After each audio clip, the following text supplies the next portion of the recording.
How to plan for unexpected expenses after divorce. Hi, I'm Tim Blankenship with Divorce661.com. Even with the most carefully negotiated divorce agreement, unexpected expenses can and do come up. Whether it's car repairs, medical bills, or something as simple as higher utility costs in a new place, post-divorce life often brings financial surprises. Let's go over how to plan for the unexpected so you're not caught off guard. The first step is to build a basic emergency fund. Even setting aside a small amount each month, $50 to $100, can make a huge difference. Aim to eventually save at least 1 to 3 months of living expenses so you have a buffer when life throws you a curveball. Next, review your divorce judgment to see who's responsible for specific costs. Things like uncovered medical expenses for kids, home repairs, or tax bills can fall into gray areas if they're not clearly defined.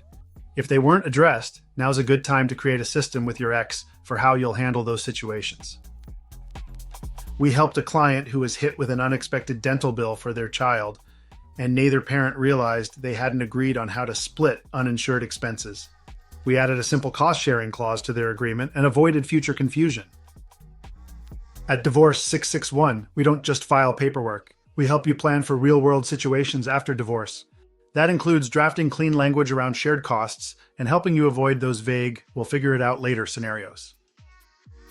You should also keep a miscellaneous category in your monthly budget. Setting aside even a small amount for unplanned expenses like school field trips or appliance repairs can prevent you from going into debt or scrambling when the time comes.